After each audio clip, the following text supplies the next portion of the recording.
ఆ గుడిని ఒక గుడి అంటారా లేకపోతే ఒక మసీద్ అంటారా? అటు ఆఖరికి చుట్టుముట్టు గుడిలో ఎక్కడ చూసినా కానీ కూడా ఇదే.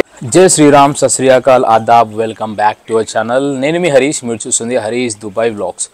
సో ఈరోజు వీడియో వచ్చేసి ఏంది అని అంటారా, ఇది ఒక పాత గుడి. పాతదంటే ఎంత పాతది అని చెప్పేసి అని అంటే ప్రజెంట్ ఆ గుడికి వచ్చేసి 1109 సంవత్సరాలు అవుతుంది ఆ గుడి కట్టేసి. అంటే ఎన్ని సంవత్సరాల గుడో ఇప్పుడు మీకైతే అర్థమైపోయింది అన్నమాట. అయితే ఇవాళ టాపిక్ వచ్చేసి కూడా ఆ టెంపుల్ గురించే. ఆ టెంపుల్ ఎట్లుంటుంది చూడనీకి అంటారా, మన వరంగల్ 1000 స్తంభాల గుడి ఎట్లయితే ఉందో సేమ్ యాజ్ ఇట్ ఈస్, కానీ దానికంటే ముందు కట్టిన గుడి ఇది. ఈ గుడి లొకేషన్ ఎక్కడుంది, ప్రజెంట్ ఆ గుడి సిచ్యువేషన్ ఎట్లుంది మీకు నేను చూపించేస్తా. సో వీడియో లాస్ట్ ఎండ్ వరకు అయితే చూడుర్రి. నా ఛానల్కి ఎవరన్నా కొత్తగా వచ్చినట్టయితే నా ప్రీవియస్ వీడియోస్ చూడండి, నచ్చితే లైక్ చేయండి, షేర్ చేయండి అండ్ సబ్స్క్రైబ్ అయితే చేసేసుకోండి. ఇప్పుడు మనము ఆ గుడి ఎప్పుడు కట్టారు, ఎవరు కట్టారు, ఎందుకు కట్టారు, రీజన్ ఏందో చెప్పేస్తా.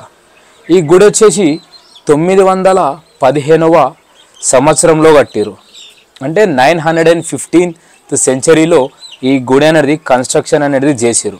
ఎవరు చేసిరు? 3వ శతాబ్దం మన రాష్ట్రకూట రాజులు ఎవరైతే ఉన్నాడో ఇంద్ర వల్లభుడు, ఆయనే ఈ టెంపుల్ అనేది కన్స్ట్రక్షన్ అనేది చేయించిండు. అప్పుడు వాళ్ళ హ్యాండ్ ఓవర్లో ఉన్నప్పుడు, ఆ రాష్ట్రం ఆయన హ్యాండ్ ఓవర్లో ఉన్నప్పుడు ఆ టెంపుల్ అనేది కన్స్ట్రక్షన్ అనేది చేయించిండు. అప్పటి నుంచి ఇప్పటి వరకు అనుకుంటే 1109 సంవత్సరాలు అయితే అవుతుంది ఆ గుడి కట్టి. కానీ ఆ గుడిని ఒక గుడి అంటారా లేకపోతే ఒక మసీద్ అంటారా? ఇప్పటికీ కూడా మస్తు మందికి ఆ డౌట్ అయితే ఉంది. ఎందుకోసము?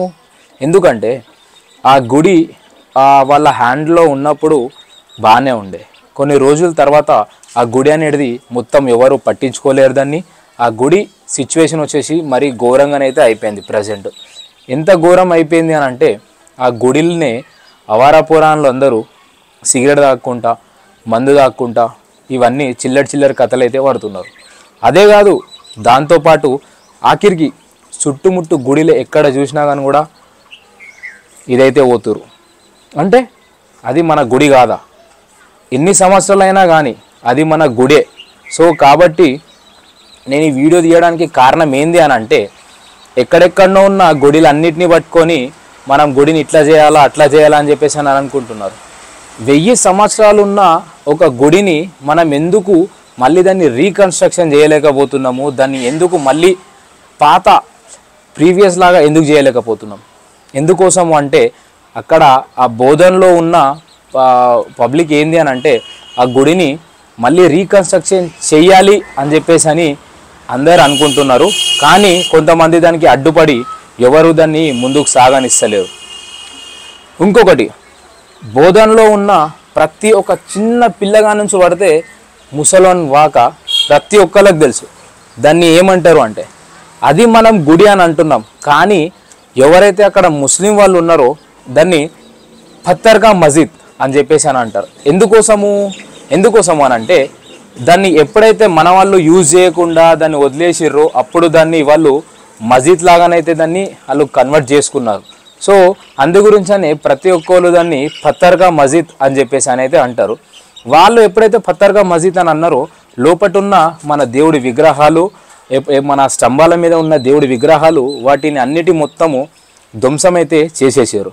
దానివల్ల ఇప్పుడు దాన్ని పట్టించుకునే నాదుడైతే ఎవరూ లేరు టెంపుల్ని. సిచ్యువేషన్ అంటారా గుడిది మస్తు ఘోరం అంటే ఘోరం ఉంది సిచ్యువేషను. ఒకసారి ఆ సిచ్యువేషన్ ఎట్లుందో టెంపుల్ది మీకు ఒకసారి చూపించేస్తా. మళ్ళీ ఈ గుడి వచ్చేసి లొకేషన్ ఎక్కడ అంటారా, మధ్యలోనే ఉంటుంది. బోధన్ ఏదైతే సిటీ ఉందో ఆ సిటీ మధ్యలోనే ఉంటుంది. ఒక ముస్లిం ఏరియాలో ఉంటుంది. ముస్లిమ్స్ ప్లస్ హిందూస్ ఇద్దరు కలిపి అయితే ఉంటారు. కానీ అక్కడ ఎంతమంది ఉన్నా కూడా ఆ గుడిని మళ్ళీ కన్స్ట్రక్షన్ చేసి మళ్ళీ దాన్ని ఒక పాత రూపం దగ్గర తెద్దామని చెప్పేసి అని అనుకుంటారు, కానీ అయితే లేదు. ఇప్పుడు మీకు ఆ గుడి ఎట్లుంది సిచ్యువేషన్ ఒకసారి చూపించేస్తా, చూడరు.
ఎట్లుంది సిచ్యువేషన్ చూసిరు కదా, ఎట్లా అనిపించింది నిజంగా చెప్పండి. ఎవరైతే ఈ గుడి ఈ వీడియో చూసిన తర్వాత అయ్యో ఈ గుడి మన ఏరియాలో ఉంటే మనం ఎంత మంచిగా చేసుకుంటుండే ఈ గుడిని అని ఎవరికైతే అనిపించిందో కింద ఒకసారి కామెంట్ సెక్షన్లో అయితే కామెంట్ అయితే చేయండి. మీరు చూస్తేనే మీరు ఇట్లా అంటారు, నేను దగ్గర నుంచి చూసిన ఆ టెంపుల్ని ఎట్లా అనిపించింది అంటే నాకు అరే గిన్ని సంవత్సరాల గుడిని ఇంత గలీజ్గా ఉంచుతుర్రు అని చెప్పేసి అయితే అనిపించింది. సో ఇప్పుడు ఈ వీడియో ఎవరైతే చూసారో మీ చేతుల్లోనైతే ఉంటుంది. అంటే ఈ నెక్స్ట్ ఈ గుడి ఏమైపోతుంది అంటే నాకు తెలిసి ఏమైపోతాయి అని అంటే మన హిస్టరీ ఏవైతే బుక్స్ ఉంటాయో అందులో కూడా రాసేస్తారు. అంటే ఆ గుడి మొత్తం ధ్వంసం అయిపోతుంది. తర్వాత ఓన్లీ పేపర్లలోనే చూసుకోవాలి, అరే మా బోధనలకి ఈ గుడి ఉంటే ఒకప్పుడు మా చేతులారా మేము ఖరాబ్ చేసుకున్నాం, మేమేం చేయలేకపోయినాం మా గుడికి అని మన వచ్చే జనరేషన్కి అదే చెప్తారు. 100% అయితే చెప్తున్నాను నేను. ఇప్పుడు మాత్రం ఆ గుడిని ఏం చేపియకపోతే. సో ఇదైతే ఇలాంటి వీడియో. ఐ హోప్ నాకు తెలిసి మీకు వీడియో నచ్చింది అని చెప్పేసి నేను అనుకుంటున్నా. నచ్చితే లైక్ చేయండి, షేర్ చేయండి అండ్ సబ్స్క్రైబ్ అయితే చేసేసుకోండి. మరిన్ని ఇటువంటి ఇన్ఫర్మేషన్ వీడియోస్ కావాలి లేదు అన్న మా ఏరియాలో కూడా ఇటువంటి ఒక టెంపుల్ ఉంది అని అనుకుంటే నా ఇన్స్టాగ్రామ్ హ్యాండిల్ ఏదైతే ఉందో నా ఇన్స్టాగ్రామ్ హ్యాండిల్ అయితే ఇచ్చేస్తున్నా. దాని మీద మీరు నాకు మెసేజ్ అయితే చేయొచ్చు. సో నేనైతే ట్రై చేస్తాను వీడియోస్ చేయడానికి. ఇలాంటి వీడియోనైతే ఇది. So thank you for watching. మళ్ళీ వస్తాయి వీడియోస్తోని. జై శ్రీరామ్.